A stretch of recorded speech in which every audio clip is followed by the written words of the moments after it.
వేదికను అలంకరించిన దైవజనులకు కూడి వచ్చినటువంటి మీ అందరికీ కూడా యేసుక్రీస్తు నామంలో వందనాలు తెలియజేస్తూ ఉన్నాను. నేను ఈ సమయమందు ఇక్కడ నిలబడి ఉన్నానంటే అది దేవుని కృప తప్ప మరొకటి లేదు. మీలో చాలామందికి తెలిసి ఉంటుంది నా సాక్ష్యం, చాలామందికి తెలిసి ఉండకపోవచ్చు కూడా. అందుకే కొన్ని విషయాలు పంచుకోవాలని అనిపించిందనమాట. ఇక్కడికి మేము ఈ లేలగరువు గ్రామం వచ్చి పరిచర్య నిమిత్తము మొన్న ఆగస్టు నెల 6వ తారీఖు 9 సంవత్సరాల నుండి 10వ సంవత్సరంలోనికి అడుగు పెట్టడం జరిగిందనమాట. ఈ 9 సంవత్సరాలు కూడా దేవుడు ఎన్నో మా యొక్క సుఖదుఖాల్లో కానీ ఎన్నో ఆత్మీయ పోరాటాలలో ఎదురైనటువంటి ప్రతి సమస్యలో కూడా ఆయన తోడుండి మమ్మల్ని బలపరిచినటువంటి దేవునికి ఎంతో మహిమ ఘనత ప్రభావాలు కలుగునుగాక. అయితే ఈ గ్రామంలో తోట నాగేంద్రరావు గారు, బుజ్జమ్మ గారి మొదటి సంతానంగా దేవుడు నన్ను అనుగ్రహించారు. వారికి పిల్లలు లేనప్పుడు 18 సంవత్సరాలకి మొట్టమొదటి సంతానంగా నన్ను అనుగ్రహించడం జరిగిందనమాట.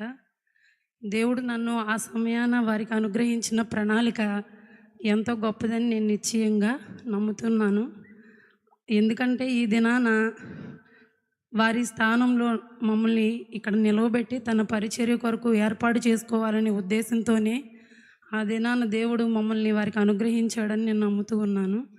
అయితే మాకు వివాహమైన తర్వాత ఒక 6 సంవత్సరాలు సంతానం కలగలేదు. హైదరాబాద్లో పాస్టర్ గారు జాబ్ చేసేవాళ్ళు అనమాట. చాలాసార్లు కొన్ని హాస్పిటల్కి కూడా వెళ్ళడం జరిగింది, కొంత ద్రవ్యాన్ని కూడా ఖర్చు పెట్టడం జరిగింది, కానీ ఏమీ ఫలితం అనేది లేదు. బేతేల్లో ఉన్న అనుభవం ప్రకారం 7 శనివారాలు ఉపవాసం ఉండి ప్రార్థించినప్పుడు దేవుడు మాట్లాడారు. అంతకుముందు చాలాసార్లు దర్శించడం జరిగింది, కానీ అవన్నీ అంతగా పట్టించుకోలేదన్నమాట.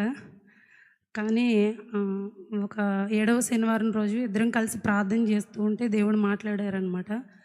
అప్పటికే నాన్నగారు చనిపోయారు, దేవుని సన్నిధికి చేర్చబడ్డారనమాట. అప్పుడు ఇంకా దేవుడు మమ్మల్ని ఈ యొక్క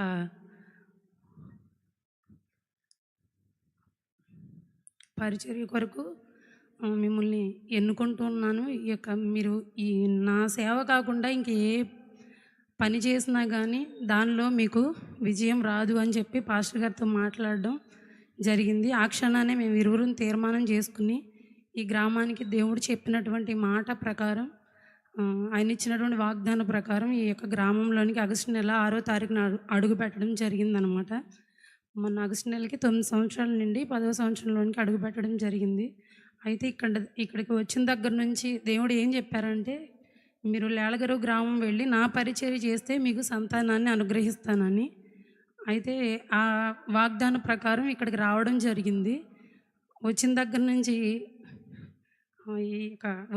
నుంచి కూడా ఎన్నో సమస్యలు అనమాట. ఎన్నో భయంకరమైనటువంటి చీకటి శక్తుల ప్రభావమే కానీ, భయంకరమైనటువంటి అనారోగ్యమే కానీ చాలా మమ్మల్ని ఇబ్బందికి గురి చేసినప్పుడు ప్రతి క్షణం కూడా దేవుడు వెన్నంటుండి నడిపించాడనమాట. మన చుట్టూ చాలామంది ఉంటారు. మనకు అనారోగ్యం వచ్చినప్పుడు కానీ, ఏదైనా మనకి ఒక సమస్య వచ్చినప్పుడు కానీ, మన చుట్టూ ఎంతమంది ఉన్నప్పటికీ కూడా మనం పూర్తి ఆదరణ పొందలేము అనేది మాత్రం నేను నిశ్చయంగా నమ్ముతూ ఉన్నాను. ఎందుకంటే దేవుడిచ్చే ఆదరణయే శ్రేష్టమైనది. అందరూ కూడా మన చుట్టూ చాలామంది ఉంటారు. మన స్నేహితులు, ప్రాణమిత్రులు అందరూ ఉంటారు, ఆత్మీయులు ఉంటారు, అందరూ ఉంటారు. కానీ దేవుడు ఒక వ్యక్తిని ఆదరించే విధానం అద్భుతంగా ఉంటుందన్నమాట. మనం మనుషుల చేత ఆదరించబడకపోయినా దేవుని చేత ఆదరించబడే వారిగా మనం ఉంటే కనుక మనం ఏ సమస్యనైనా కూడా చాలా సునాయాసముగా జయించగలమనేది నేను నమ్మే విశ్వాసం అన్నమాట. నేను ఏ విషయంలోనైనా బలంగా నమ్మేది ఏంటయ్యా అంటే, నాకు దేవుడు తోడుగా ఉంటే ఏ సమస్య వచ్చినా, అది అనారోగ్యమైనా, ఆర్థిక సమస్య అయినా, ఏదైనా ఏ సమస్య అయినప్పటికీ కూడా నేను సునాయాసంగా దాన్ని జయించగలను అనేటువంటి విశ్వాసం నాకు ఎల్లప్పుడూ ఉంటుంది. అదే విశ్వాసం ప్రకారం దేవుడు ఇక్కడికి అడుగుపెట్టిన దగ్గర నుంచి కూడా ఎన్నో సమస్యలు, చీకటి ముందు చెప్పినట్లు ఎన్నో సమస్యలు అనమాట. వచ్చిన తర్వాత మొదటిగా ఒక గర్భఫలం రావడం, అది కొంత హార్ట్ బీట్ లేదని డాక్టర్లు దాన్ని క్లీన్ చేయడం అది జరిగిందనమాట. అప్పుడు కూడా ఎన్నో అవమానాలు, నిందలు ఎన్నో ఎదురైనయి. దేవుడు నిజంగా పిలిస్తే ఎందుకిలా జరిగిందని అనేక మందిలో ప్రశ్న కలిగింది. కానీ ఆ సమయంలో చాలా బాధ అనిపించింది. కానీ ఆ బాధని దేవుడే తీసివేశారనమాట. మేము హైదరాబాద్‌లో ఉన్నప్పుడు నిరీక్షణ పాస్టర్ గారు చెప్తా ఉండేవాళ్ళనమాట. నోటి మాటల చేత తగులు నొప్పి నీకు తగలకుండా ఆయన నిన్ను చాటు చేయనని. ఏ సమస్య అయినప్పటికీ కూడా ఎన్నో మేము ఎదుర్కొన్న ప్రతి నిందల్లో కూడా నిజంగా మనుషులు నోటి మాట చేత తగిలే నొప్పి, ఆ బాధ మనకి తగలకుండా ఉండాలంటే ఆయనే మనలను చాటు చేయాలి. ఆయన రెక్కల నీడలోనే మనకి భద్రత ఏ విషయంలోనైనా. అలాగే దేవుడు మమ్మల్ని ఆయన భద్రతలో బలపరుస్తూ నడిపించాడనమాట. తర్వాత మరలా వెంటనే అప్పుడు చాలా కృంగిపోయాము. కానీ దేవుడే ఆ కుంగుబాటులో నుంచి లేవనెత్తి మరలా వెంటనే తన చిత్తానుసారంగా జ్ఞాపకం చేసుకుని ఆయన ఇచ్చినటువంటి వాగ్దానాన్ని నెరవేర్చడానికి ఆయన సమర్థుడు. అంత మాత్రమే కదా, ఆయన మాట ఇచ్చి నెరవేర్చు దేవుడు. ఆయన ఇచ్చిన మాట ఎన్నడూ కూడా నిరర్ధకము కానేరదు. కాబట్టి ఆ వాగ్దాన ప్రకారమే దేవుడు వెంటనే జ్ఞాపకం చేసుకుని మొట్టమొదటి సంతానంగా ఒక పాపని ఇవ్వడం జరిగింది. మే నెల 2వ తారీఖు, ఇయర్ గుర్తులేదు,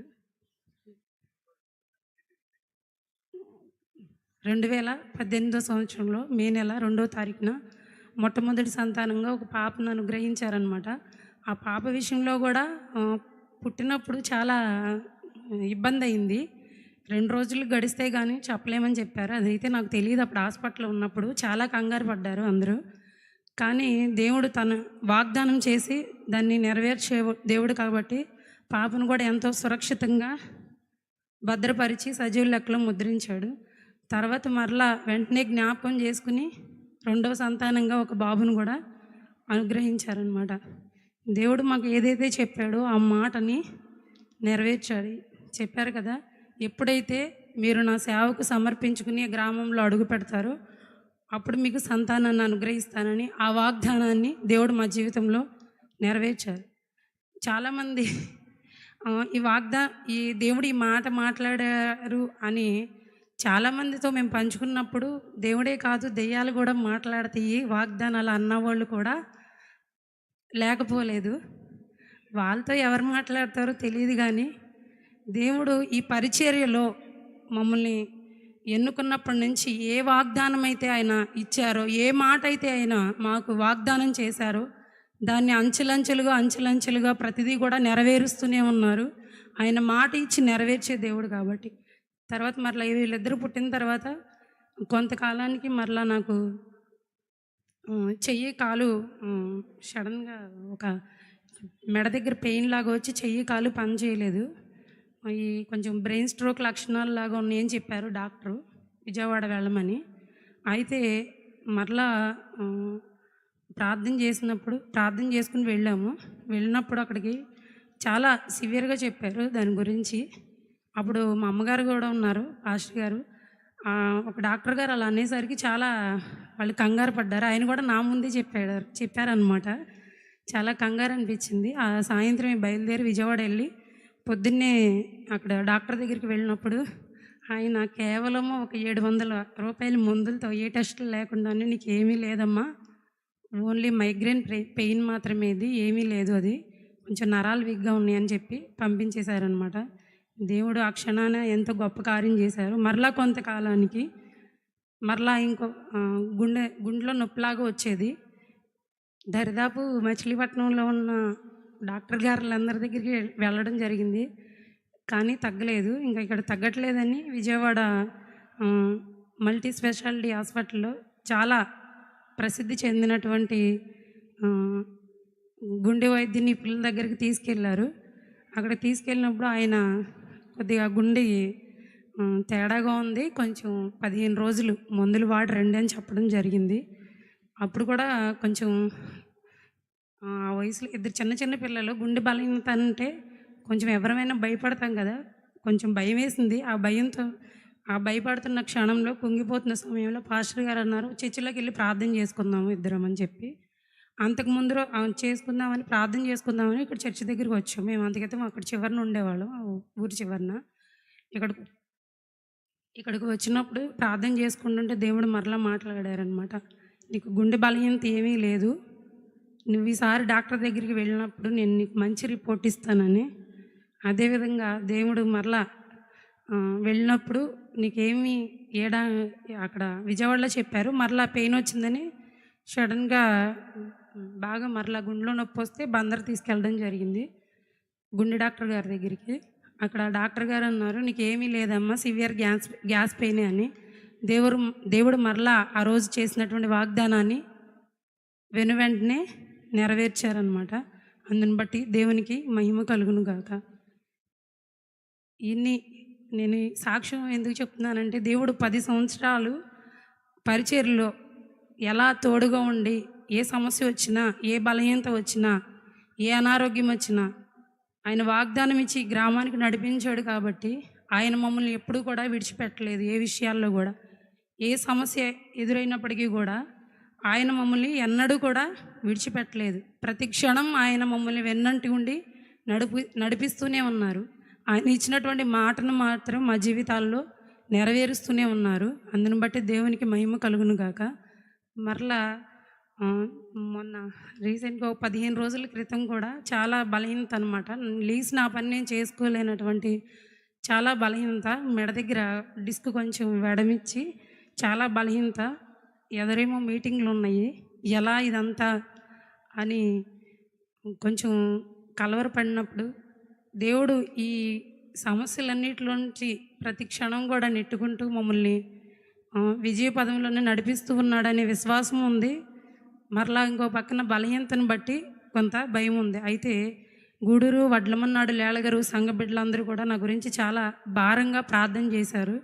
దేవుడు మరలా వాగ్దానం ఇచ్చాడు, నా దాసురాల్ని బలపరిచి నేను నిలవబెట్టి స్వస్థపరిచి ఆ పరిచర్యలో 3 రోజులు వాడుకుంటానని. ఆ వాగ్దాన ప్రకారమే నన్ను దేవుడు ఈ సమయం అంది ఈ విధంగా ఆరోగ్యంతో నిలవబెట్టాడు. అందుని బట్టి దేవునికి మహిమ కలుగును గాక. అసలు నేను లేచి ఇంట్లో పని కూడా చేసుకోలేనటువంటి పరిస్థితిలో ఉన్నాను 15 రోజుల క్రితం, ఒక 10-15 రోజుల క్రితం. కానీ ఈ యొక్క 3 రోజుల నుంచి కూడా ఎక్కడా కూడా బలహీనతని కూర్చోకుండా ప్రతి పనిలో కూడా ముందుకి కొనసాగడానికి దేవుడు కృప చూపాడు.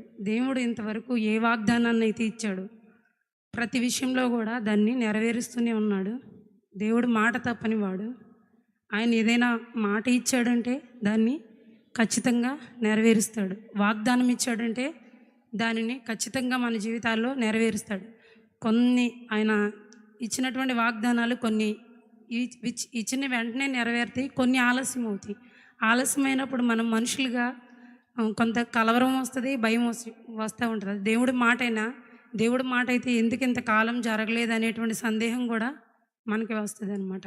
దేవుడు మన జీవితంలో ఏదైనా ఒక వాగ్దానాన్ని ఇచ్చాడంటే దాన్ని మనం గట్టిగా విశ్వసించినప్పుడు, నిరీక్షణతో ఆ వాగ్దానాన్ని మనం కన్నులారా చూసే వరకు కూడా నిరీక్షణతో మనం ఎదురు చూసినప్పుడు దేవుడు తప్పకుండా మన ద్వారా ఆయన నామానికి మహిమ తెచ్చుకుంటాడని నేను బలంగా నమ్ముతూ ఉన్నాను. ఎంతకాలం కూడా 9 సంవత్సరాలు దేవుడు ఈ పరిచర్యలో కాచి తన రెక్కల నీడలో భద్రపరిచి ఎన్నో ప్రయాణాల్లో కూడా ఎన్నో అపాయాల నుంచి, ఆపదల నుంచి, అనారోగ్య పరిస్థితుల్లో నుంచి, ఎన్నో కష్ట నష్టాల్లో నుంచి, ఎన్నో నిందల్లో నుంచి, పోరాటాల్లో నుంచి, అవమానాల్లో నుంచి ఆయన తన రెక్కల నీడలో మమ్మల్ని భద్రపరిచి ఎన్ని ఎదురైనప్పటికీ కూడా, ఎన్ని పోరాటాలు, ఎన్ని నిందలు, అవమానాలు ఎదురైనప్పటికీ కూడా వాటన్నిటిని ఎదుర్కొని ముందుకు కొనసాగడానికి తన కృపలో మమ్మల్ని ఈ విధంగా నిలవబెట్టినటువంటి దేవునికి మహిమ, ఘనత, ప్రభావాలు చెల్లిస్తే సాక్ష్యం. Praise the lord. హల్లెలూయా. దేవునికి స్తోత్రాలు చెల్లిద్దాం. హల్లెలూయా. దేవుని పనిలో, దేవుని యొక్క సేవకులుగా, దేవుని యొక్క చేతిలో ఒక మంచి పనివారుగా దేవుడు వాడుకుంటున్నారు. వారిని బట్టి దేవునికి స్తోత్రాలు చెల్లిద్దాం. హల్లెలూయా. 2 హస్తముల పైకి దేవాది దేవునికి మరోసారి బిగ్గరగా దేవుని నామాన్ని మహిమపరుద్దాం. మన మధ్యలో నందమూరు నుంచి వచ్చిన ఆనంద్ దాస్ పాస్టర్ గారు ఉన్నారు. వారు వచ్చి ఒక చిన్న ప్రార్థన చేస్తారు సాక్ష్యము నిమిత్తము.